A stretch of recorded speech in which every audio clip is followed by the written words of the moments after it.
Ladies and gentlemen, welcome to the webinar proudly hosted by Schalekamp Group Holdings. My name is Nico Booysen, I'm the Chief Operating Officer, and today we've got two distinguished gentlemen in our midst.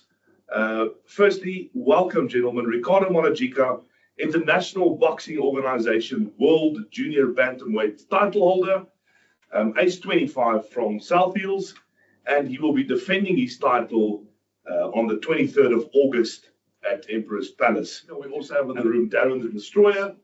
And then, of course, ladies and gentlemen, the esteemed Mr. Brian Mitchell, South African former professional boxer who competed from 1981 to 1995, held the WBA Super Featherweight title from 86 to 91, Ring Super Featherweight title from 1986 to 1988, the IBF Featherweight title from 1991 to 1992.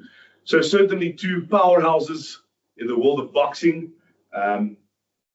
Ricardo, I'd like to start off with you. Congratulations once again on your magnificent achievement in the world of boxing. How does it to be a world champion?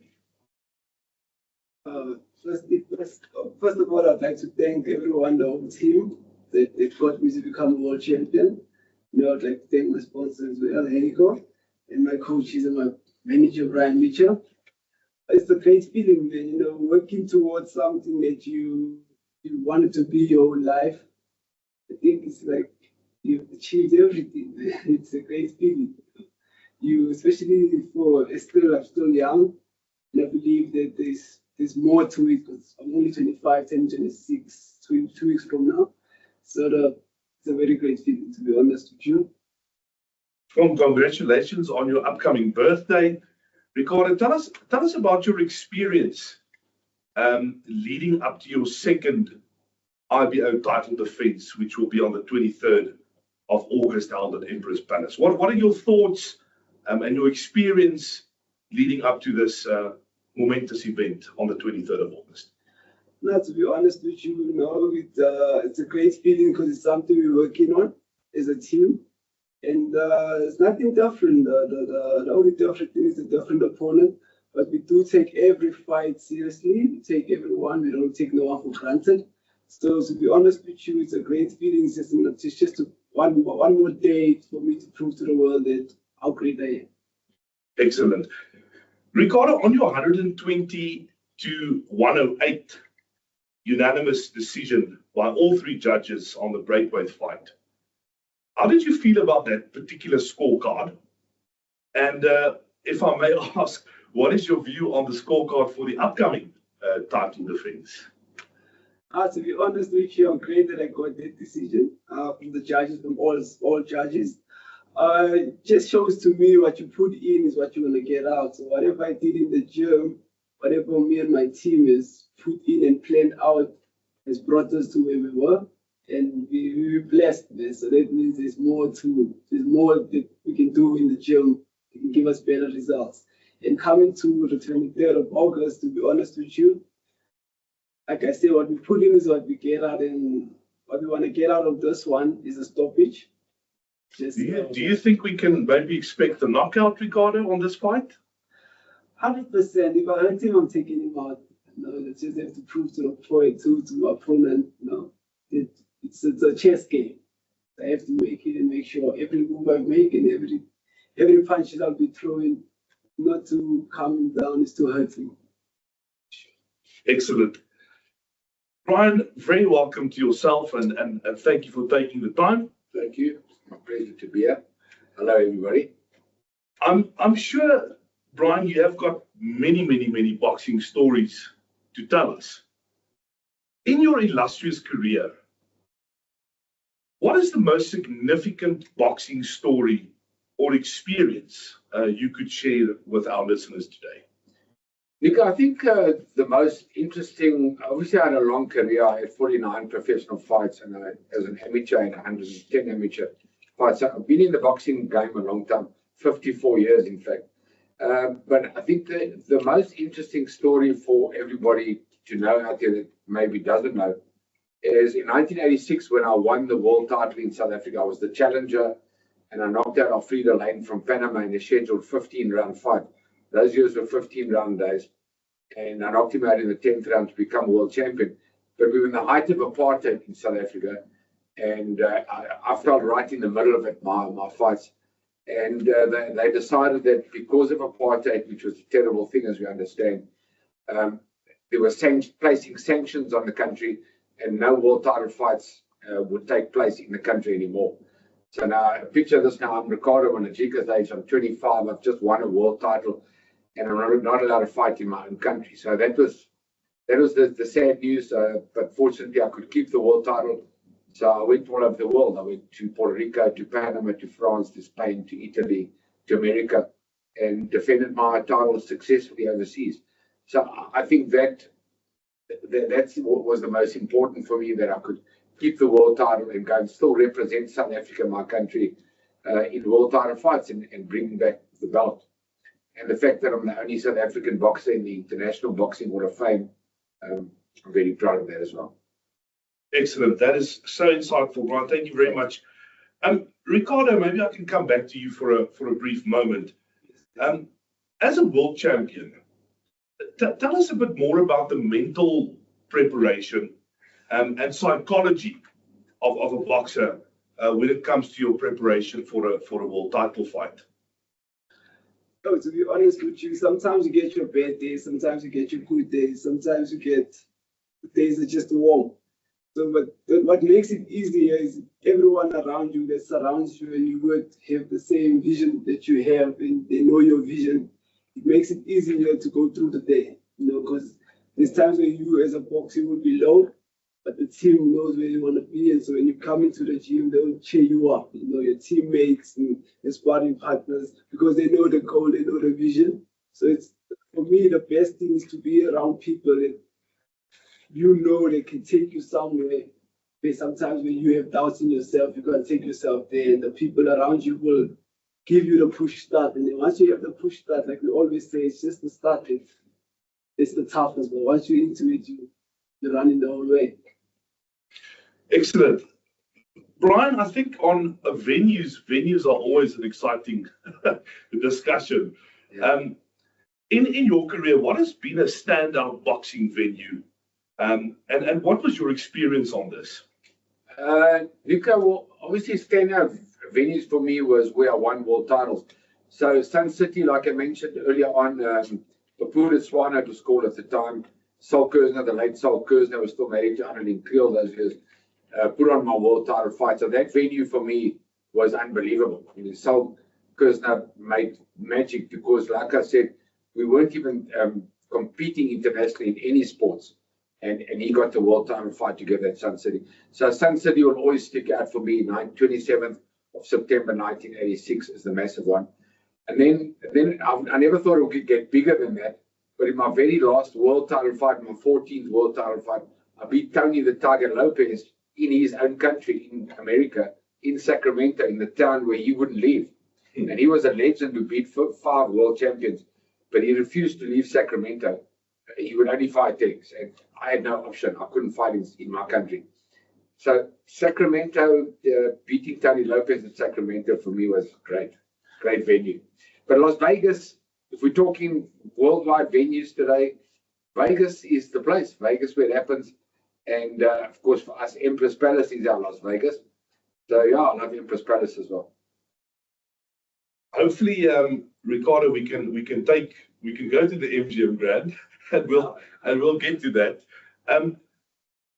I think, Ricardo, to compete on your level, diet is obviously super important. What you put into your body, the preparation from a dietary point of view leading up to the fight, making weight, cutting the necessary weight. What will be your typical diet in camp for a preparation for this particular fight? So like, a lot of eggs, a lot of chicken. 100%. Like, dieting, it's part of it. It's like driving a car. What you put in your car is going to tell the experience how the car is going to go and how long it's going to go. So when I'm dieting, so normally I have Duncan as well. It helps me with my dieting and things. And then, okay, And then the one that goes through it the most, I think, is my fiance Kim. She has to do the cooking. There's some where I don't like it, so like Uncle Blas, you just close your mouth and it doesn't go in, and I won't even eat it. So the diet is a really good part of the game, especially when it comes to being a fighter. It's one of the, we always say you gotta win the scale to win your fight. So it's the first. Brian, maybe on that, would this be a low carbohydrate diet, a high carbohydrate diet?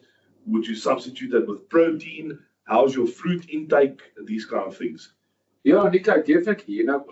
We spoke about it off air just now. The hardest part of being a professional boxer is the diet.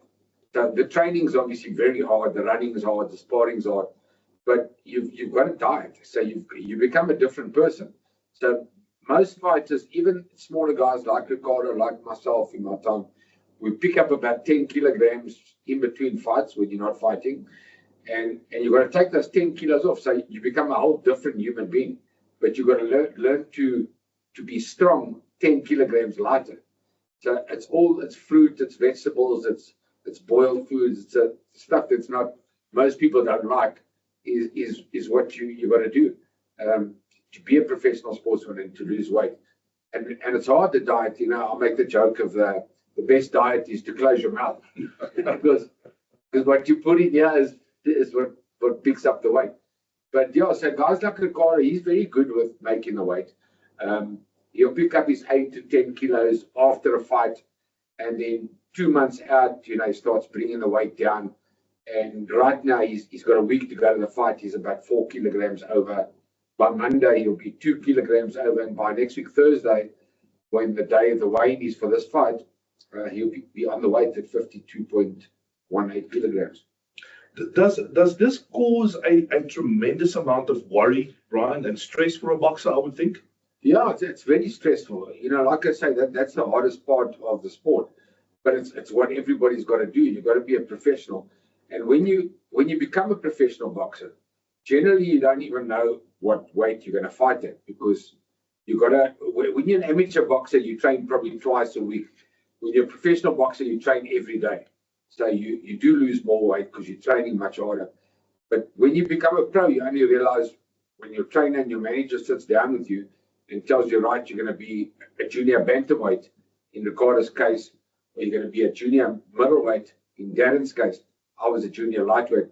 And then you got to get to that weight because your manager and trainer kind of knows. They look at you and say, okay, you got to fight 8 kilograms lighter, 10 kilograms lighter. And it's stressful. Yeah, it's very hard. It's very, very, very hard to make the weight for professional boxing. But it's part of life. And your opponent's got to do it as well. Nobody's walking around in the weight unless you're a heavyweight. Heavyweights weigh over 91 kilograms. So they don't have to make the weight. So they can weigh anything. But anything less than a heavyweight, whether you bridgerweight, cruiserweight, and right down to mini flyweights and straw weights, guys have to make weight because nobody walks around at the weight. Mm-hmm. So yeah, it's tough, it's stressful, but we do it. That's what we do. It's part of our sport.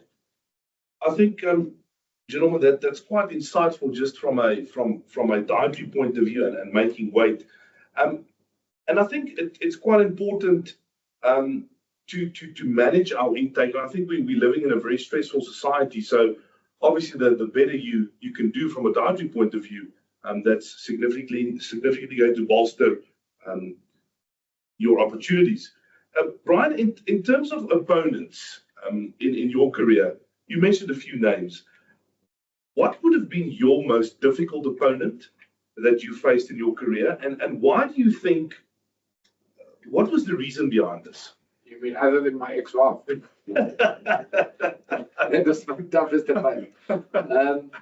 Toughest opponent, yes. Nico, it's every opponent's tough. Like Ricardo's got a massive fight now on Friday against young guy Sikwebu, who's number 12 in the world, and Ricardo's number 8. It's going to be his toughest fight ever, we believe. But every time you fight, when you're an amateur boxer and you're a child, it's tough. You're fighting a guy that wants to beat you. When you fight for a South African title and you fight for a world title, it's tough. So But to answer your question properly, I fought a guy, Joe Rivera, who knocked me off my feet twice, and I had a good defense, tight defense. The guys now work on defense with him all the time. And I still got knocked out. So Joe Rivera was a cracker of a puncher, was like a Mike Tyson in our division. And then Tony Lopez. Tony Lopez had beaten 5 world champions before I got to Sacramento. I was the underdog. I come there with 11 defenses of my WBA title, and I was the underdog. And nobody thought I could beat Tony Lopez. So, yeah, and everybody's beatable, that's for sure. And, but that was tough fights for me, Lopez and, of course, Joe Rivera. Ladies and gentlemen, I'd also like to urge you to have a look at Brian's previous fights. A lot of the material is still available on YouTube. Ricardo, also, I see your fight is on Supersport highlight reel, so please also support Ricardo in this regard. Gentlemen, I think at this point I'd like to hand over to Ricardo and Brian yourself, just to chat about the upcoming fight amongst the two of you, what you guys expect, what is the way forward, what lies ahead, and what can we expect for the future? Yeah, sure, Nico. I think just touching on some of the questions you spoke about, what the viewers need to know as well. A world champion like Ricardo plays a lot of chess to relax himself and to keep his mind working. He likes the computer games. I don't have computer games in my time, but that keeps him relaxed and that's what he enjoys as well. Well, Ricardo and I have been together for about 5 years now. And Ricardo, so let me ask you a question. Are you the fittest you've ever been now for this fight against Younger Sequence next Friday? I think I've never been this fit, never been so focused. And now the team knows that exactly that this is a tough fight. We on our toes, we're on our game plan. So to be honest with you, we come with a big bang. And you obviously you're turning 26 just 5 days after your fight. Do you feel like you're in the prime of your life now, or you feel like you can even get better? Not only I can't say, I leave it to the people to say, I'll leave it to Uncle Brian to say, I'll leave it to the people around me to say, because if I say, I'll be like, yo, you'll be arrogant if you say. No, I'd rather leave it to the people to say. I'll answer the question for you. You are getting into your prime, and you are looking better than you've ever looked. But yeah, you'll get even better in the next year or two. Yeah, so let's talk about Younger Sequence. How much do you know about the guy you're fighting, number 12 in the world on Friday night? It's a massive fight for you, your biggest fight ever. I know it's from Eastern Cape, and now the Eastern Cape boxers, I fought a lot of Eastern Cape boxers in the amateurs, especially for the championships. And I see him as a very experienced person. If I look at him and I see that he likes to work on his jab a lot, which all good boxers like to do. And if I look at him, he's coming to fight. I want to give him what he expects. I'm the magician of the night, so I have to do my magic. Oh, your nickname is the Magic Man. So, I'm the magician. So, like Nico said earlier, are you predicting a knockout? Do you feel you can knock this man out? He's never been knocked out. He's had 22 fights. He's had 20 wins. He's number 12, not number 12 in the world for nothing. He's a real opponent. Do you feel if the game gets good, you can stop him? No, you said earlier on that everyone is beatable, and I believe everyone is also stoppable. Yes. So if it comes the time I crack him, and I'm taking him out. So it all happens the night of the fight. Fantastic. So you are fighting live on Supersport on Friday, the 23rd of August, next Friday, at Empress Palace. So that's going to be great for all of us. Brian, is there still I'll be commentating, so I'm nervous already because it's a big fight. still some tickets available? There are still tickets available. You can speak to Maury and Jeff Ellis on our website, the Golden Gloves website. So there are still tickets available, but it is selling well. Ricardo is very popular at Empress Palace. And, thanks to you guys as his sponsors that he's doing so well. A professional boxer needs good backup from every angle. It's teamwork. Like anything in business, it's teamwork. Being a professional fighter, you need a good trainer, you need a good manager, you need good sparring partners, you need a good sponsor to help you financially so you can be a full-time professional boxer. So thank you to you guys, your company, Nico and Nico, for allowing him to be a full-time professional. And I think at this stage, we'd like to also thank Nico Schalekamp for his continued support, Ricardo, in your career, Brian. Thank you, Nico, for all of your support in your absence. He's been traveling. Yes. So we also remember him in prayer and in thoughts, and thank you for that. Brian, what would you say if you should give 3 attributes or requirements a boxer needs to compete on a world stage? So, Nico, there's very simple for me. There's 3 words that I've memorized and I've lived by as a professional sportsman and as an amateur sportsman. And in my gym today, if you walk into my gym where these guys train, Dannon and Ricardo, there's a big poster of me on the wall with the world title belt. But the important thing about it is not just even the world title belt. I've got the dedication, discipline, and determination. 3 Ds, Varina. Those 3 Ds, if you live by that, you're going to be successful. Whether it's business, whether it's sport, dedication, discipline, and determination. I mean, those are the 3 things that make you successful in life. You've got to be dedicated to your task as a professional boxer. You've got to be disciplined by your eating habits and your drinking habits. And then you've got to be determined to be the best. You've got to believe you're the best. And in boxing, you can't come second. In comrades, if you come second, you get a gold medal. You can't come second in boxing. So it's the toughest sport in the world, but it's also very rewarding. I think just on the 3 Ds, Brian, the first time I met you years ago, actually, funny enough, was at Empress Palace. And I mention the story quite often when I meet people, and I posed the same question to you, and I asked you, what does it take to become a world champion? Yeah. And you said to me, when the one guy goes out for a run on a Sunday and he's doing 5 miles, you got to be doing 8. Yeah. So me personally, Ricardo knows it backwards now because I've repeated myself so many times in a couple of years that we've been together. Is that you can't. People talk about overtraining. You can overtrain because you can get tired, but you really, you should train every day, I believe. So what I would do on a Sunday, which is my rest day, I would wake up Sunday morning, and obviously I've trained now the whole week, 2-3 times a day, every day, Monday to Saturday. And I think to myself, somewhere in the world, my opponent is running, and I'm laying in bed, and I'd get out of bed and I'd go run. So that's how I did it. So I didn't even have a rest day. Resting for me was when you're in bed sleeping. But when I was awake, time to train. So that's how I did it. So that's the determination and the discipline. If it's raining, in my years, there wasn't gyms. There wasn't Virgin Actives and Health and Rackets and those kind of things.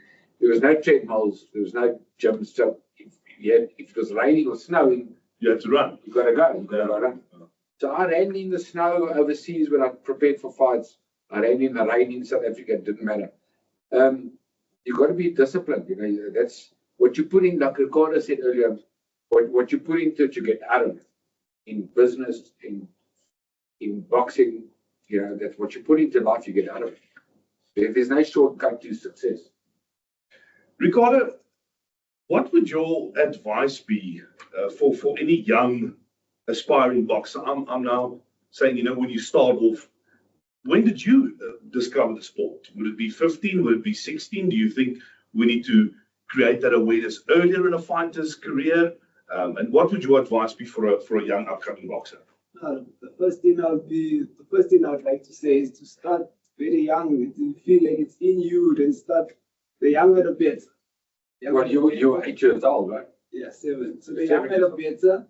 And the most important thing is, especially when it comes to boxing, have a great place you want to go into, make it your home. That's how you're going to grow and how you're going to learn. So for me, like the way I live, when I go into the gym, I feel home. I feel I can take out my bag and throw it over there, and no one would shout. So it's better to have a home gym where you looking up to people, they're looking up to you, they're leading you the right way. We all in the gym have one great mindset where you all want to be in the future.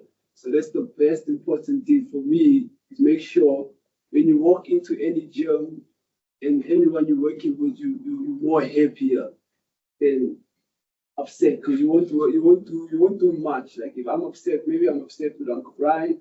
I won't really do all my thoughts when I'm in the gym and then I'm going boxing and my mind out of the gym as well. But if I'm happy with Uncle Brian, he comes in and I see him, then it's more like, hey, I'm here, boom, boom, boom, boom. You know, you push to your limit. So your home is important, right? Your home is important. Wherever you walk in, the team around you is important. So best advice I can give is make sure you walk in, you're the happiest person to be who you are. And make the gym your home, like you say. I think that's very valuable advice because I think sometimes there's so much external noise. You want to try and get that away. And the only way that you can do that is to come back home where you feel safe and in an environment, right? And it's a great environment, a gym. Whether it's a boxing gym or you know, if you don't have to be a sportsman to even go to gym. Yeah. To go to gym is a good thing to work on your body. And I think for the listeners that are interested, you guys are out in Edenvale, Brian? Yes. Van Riebeck Avenue. So please feel free, ladies and gentlemen, if you want to get some advice or pop into Brian's gym, they're out in Edenvale. Away from boxing for a moment, Ricardo, any hobbies? First one is work on Kim's nerves. The second one, I'll be playing chess on my phone. I like playing chess and some PlayStation games, some FIFA. And yeah, that's it. Those are my hobbies. Do you think chess has played a pivotal role in your psychology from a strategy point of view, perhaps, when you face an opponent? 100%. Because there's times where I go in the ring and I get to a point where I don't know what to do. And I need to be ahead of him. So I have to make a great move that's going to suggest him when he comes back or when he comes with the same punch. So it does a lot with me. Like sometimes when I'm boxing, I try things out. And with chess, you got to try new moves and make sure sometimes go slow, sometimes go fast. So with chess, it has helped me a lot, not only with boxing, but with thinking as well, with calming me down. Just playing a very nice, because it makes you playing chess. What I've learned about playing chess is that, you can't just react on any situation you see. You got to take your time, see. Think about it. Yeah, think about it. Take your time, see where he's wrong, why he went there. So it's the same thing when I go in and I score and spar. I say, okay, I'm going to spar my young brother. What's his mistakes? Work on his mistakes and work on mine as well. So it's a very... I think, Brian, and here I'd like to just maybe go off script a little bit. If you look at the current world greats, Canelo Alvarez, Gennady Golovkin, to mention a few, if you look at the way that these guys box, do you think you use 2 or 3 rounds to analyze your opponent and then in round 4 and 5 you capitalize on something? Or early on, do you try to exploit some weaknesses? How would a boxing fight go? Boxing fight is like a chess game. Like, I don't play chess, but Ricardo's a good chess player. And I'm happy that he's a good chess player. Because boxing is like a game of chess. You've got to outsmart your opponent. You've got to, 2 guys fighting is not two good fighters are not dumb people. It's guys that are smart because you've got to make the right moves at the right time. There's not just 2 guys getting in the ring and hitting each other. When you see a good fight, those 2 guys are smart. They're trying to outsmart each other. But you've got to go out there and you've got to find the weaknesses in your opponent. Is there a recipe, Brian? The recipe is to be 110% fit. Prepared. So if you physically fit, you're mentally fit. So people ask me that I used to get nervous. Getting nervous is human. We're all human beings. But it's like preparing for a test or an exam, which we've all done at school. If you've prepared for it, you're not nervous. So if you're a professional fighter and you've done the work, when you get in there, you're not that nervous because you believe in yourself. Mm-hmm. So the physical side gives you the mental toughness. I've always found it fascinating because if you enjoy the sport of boxing like I do, how do you get under that opponent's skin? What strategy do you employ? Should we rather rely on combinations? Should we work the jab more effectively? Any advice in that regard, Brian? Well, you see, you can't even really plan it. Like Ricardo's got a massive fight on Friday. No, you got obviously I've said a few times, you got to be extremely fit. But then you got to have plan A, B, and C as well. Because plan A might not work. You might go out there and think, okay, I'm fighting a southpaw, I'm going to throw the right hand, or I'm going to work the jab tonight to beat my opponent. Your opponent's going to come in there differently. He might come more defensively, he's got a different game plan. So if plan A doesn't work, you've got to be ready for plan B. Plan B doesn't work well, then you've got to find plan C. Yeah. So if I may ask this, we don't know what younger Sikwebas bring. Do you sometimes have to come up with a complete new plan? In the fight? In the ring? Yeah, definitely. Definitely. Everything you've trained towards can change in the fight. Instantly. But that's where a good fighter makes those adjustments. Like Dricus was fighting on Sunday. And Go Dricus! Yeah, go Dricus. and I think Dricus will make those adjustments because he's smart and he's worked hard and it's his time. You know, Alexander is smart as well. But I just think Dricus will make the right adjustments at the right time to win. And Ricardo is going to make those adjustments next Friday against younger Sikwebas. Excellent. I think that's so insightful. Ricardo, just in terms of, we believe, and Brian has also mentioned this to me in confidence, we believe that you've got this X factor, something that, you know, how do you quantify X factor? It's a difficult thing. It's a unique attribute that you can't really put it's not fitness, it's something extra, which we believe you have, Ricardo. And just on the X factor, that requirement to take you to the highest level of boxing, what would be your dream if you do arrive at the MGM Grand in the future? Do you think the X factor is the answer? Yeah. It's going to be massively. My biggest dream is to take all my brothers with me. Wow. No, but they started boxing with me. So my biggest dream is to take all of them with me, my kids, and tell them that sometimes in life, if you focus on one goal and mind everything else around you that's trying to distract you, it's possible to reach there.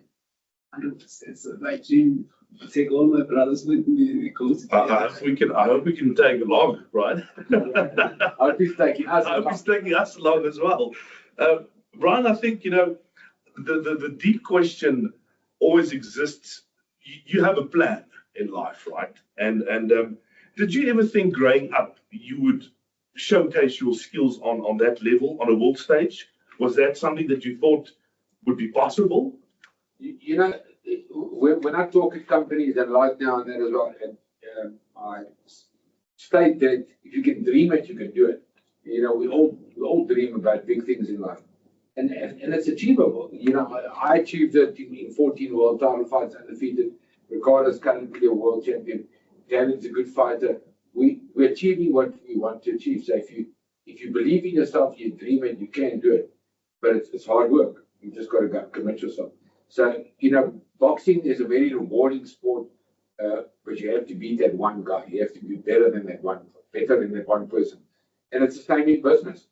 You have to stay ahead of your opposition to be the best. I wanted to be a world champion boxer. I didn't know if I would achieve it, but you know, you've got to commit yourself. Yeah. And I proved today that it is achievable. A dream is possible. Yeah. Gary Player won 9 majors. You know, Brian Mitchell won 14 world title fights. Massive things are achievable. For sure. You know, and I think Tatiana won a gold medal in Yes. 100 meters. Just a few weeks ago. So South Africans are great. So we must never underestimate ourselves. And we've got good people. Power, like Yeah. Ricardo will probably look at the WBC champion thing now and think maybe he's too good for him. But actually, he might not be in a year or two. He'll be beatable. So, do you think, Brian, timing and luck has a bit of an impact? no, you know, you create your own luck. You create your own luck. You know, it's like if you're a good boxer, you've created your own luck. If you knock a guy out, for example, it's a good punch. It's not a lucky punch. Sure. So, but people would say, "Oh, did you see that lucky punch?" That lucky punch. No, that was actually a good punch. It wasn't a lucky punch. Yeah. So, because you create your own luck. So, if you're good, you're good, but you've got to work hard to create that luck. Yeah, Gary Player says, I always use him as an example. The harder he practices, the luckier he gets. Sure. It's the same with boxing. The harder you train, the better you're going to be. So, You're not actually getting lucky. You're manipulating luck. Well, you're getting what you put into life. Yeah. You're getting out of it. Like you guys in business are successful because you've worked on it. Gentlemen, I think as a last few notes, and I think this is a question I'd like to pose to both of you. How much time does it take up of your day to engage in activities required to be a professional boxer? And what would your views on that be? Yeah. Well, I can speak for Ricardo as well because I'm with him most of the time, and for my career. It takes up a lot of your time because you train in the morning and then you're tired, and then you train in the afternoon and then you're even more tired. And it's 3-4 hours a day of intense training every day. And when you go to bed at night, you're more tired than your children are. So but it's hard work. So it takes up a lot of your time. When you're not training, you're resting because you need the rest as well. So I would say it takes up at least half of your day to prepare to be a sportsman. And just in terms of that, how would you say, Brian, things have perhaps changed over the years? Are things the same today as they were perhaps in your era? Has the demands changed, or is it very similar? There's more opportunities today. There's a lot more world title fights out there, more opportunities than in my time. But the fight game is the fight game. It's we had good fighters in our era, and there's good fighters today. It stays the same for me. You've got to run and you've got to spar to be a professional fighter. So the recipe is pretty much consistent. The only thing, like I said, we didn't have treadmills and things in gyms in our day.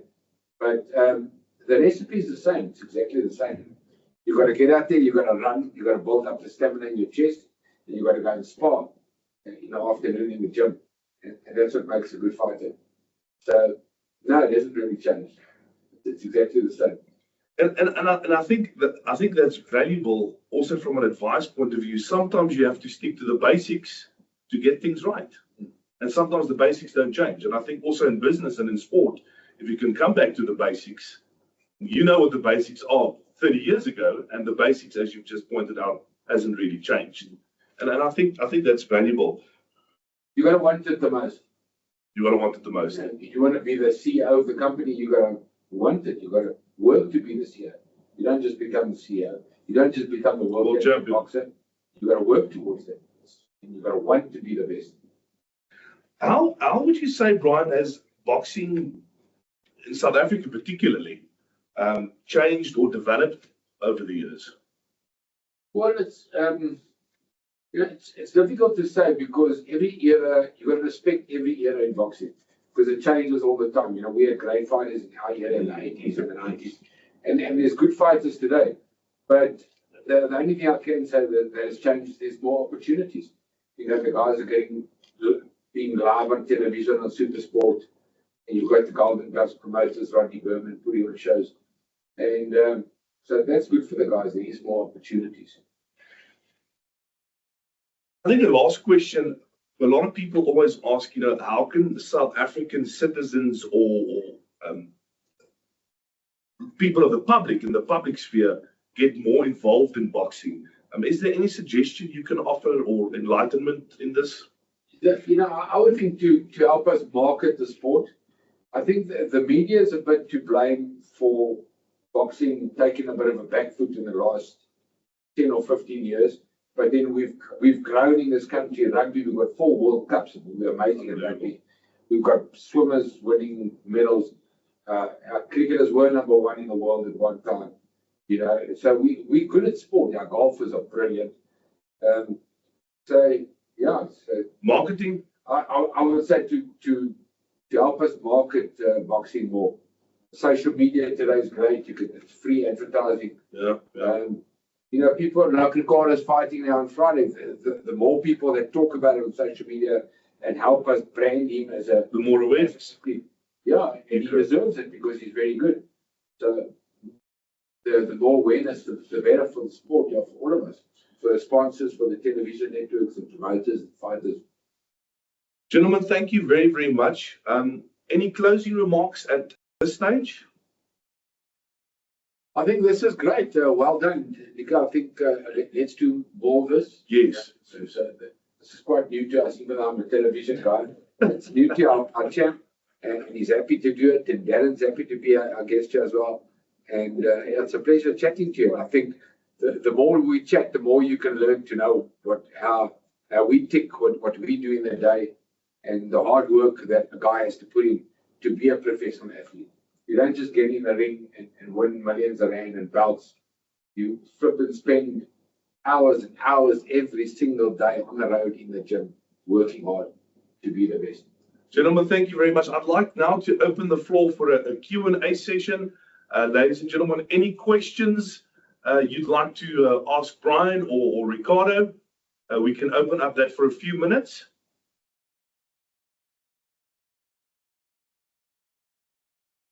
Any questions?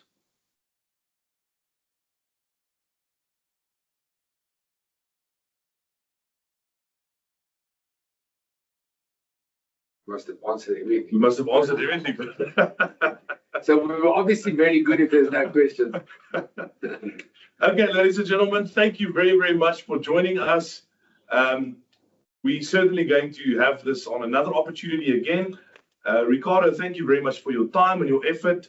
Brian, thank you very much. My pleasure. Darren, thank you very much. We wish you all of the best. And please remember the 23rd of August, Empress Palace, Ricardo Malajika, title defense. There's some tickets available. Come support us. Wear pink. Ricardo fights in pink. So wear your pink and let's support local talent and let's showcase to the world that we've got great sportsmen. Thank you very much. Have a wonderful day. Thanks, everybody. Thank you. Thanks, everybody.